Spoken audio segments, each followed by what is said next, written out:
La France a tissé beaucoup d'histoires d'amour avec les pays africains, y compris le Cameroun, dont je suis camerounais.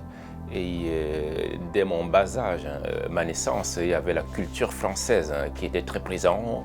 On va à l'école ou pas, le français, ça s'apprend même dans les rues. L'éducation française, c'est une partie de l'éducation française qui se mixe avec l'éducation camerounaise.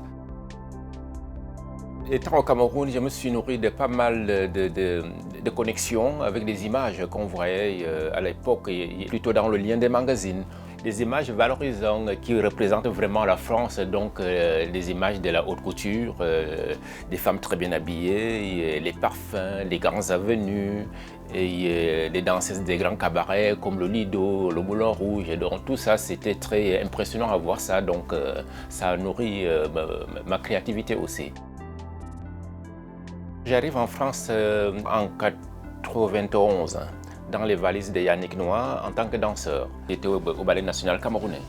Donc quand la tournée prend fin, je voulais rester parce que je me disais, je sais faire la mode en tant que mannequin amateur en Afrique. Peut-être je savais déjà coudre. Et je m'étais dit, si je veux faire quoi que ce soit, c'est dans Paris, pas ailleurs. J'adore me balader dans les rues de Paris parce que pour moi, Paris, c'est un musée à ciel ouvert. Il y a tellement de choses à voir. L'histoire est mentionnée partout. C'est ça qui est beau à Paris. J'ai été très admirateur de Saint-Laurent parce que c'est l'un des rares qui a toujours mis la beauté noire, les femmes noires ou les hommes en avant dans toutes ses collections, tout ça. J'ai été mannequin pour lui.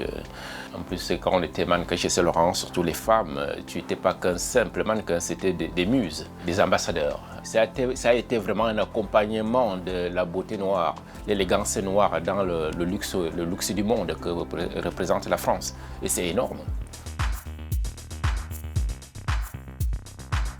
Il ne faut pas oublier que la France a une manière de faire des choses qui est très raffinée dans la couture, la manière de faire des choses même dans la culture. Et c'est ça qui m'a surtout intéressé pour pouvoir mélanger cette élégance française, la finesse qui va avec, et de le mélanger avec mon savoir-faire et la créativité africaine, donc la culture africaine, essayer de mixer les deux. À part ça, je vais beaucoup en Afrique aussi, pas seulement au Cameroun, pour faire les recherches sur les matières, rencontrer des artisans. C'est là où on revient sur le domaine du luxe. Donc tout ce qui est fait main, bien contrôlé, avec des bonnes matières qui ne polluent pas forcément, c'est un grand luxe. Et ce luxe-là, on peut le trouver en Afrique, il y en a, mais il faut chercher à préserver les choses pour que ça ne disparaisse pas. J'ai été très honoré d'avoir été invité à participer au calendrier officiel de la haute couture à Paris 2020. Donc quand on dit la haute couture, c'est tout ce qui est le savoir-faire, l'excellence du travail de la couture. Donc en tant qu'Africain, côté Afrique subsaharienne, je suis le premier. C'est vraiment un honneur pour moi, c'est l'excellence. Et j'espère que ça va ouvrir les portes à nos Africains de pouvoir participer à cette grande fête du savoir-faire de la mode. Les événements comme Africa 2020, c'est la continuité de l'amitié entre la France et les pays d'Afrique et d'autres pays du monde aussi. L'exposition, j'y fais partie, c'est au musée des arts décoratifs. Il va y avoir 3 pièces qui seront exposées. Et il y a plein de choses, c'est des angles très différents.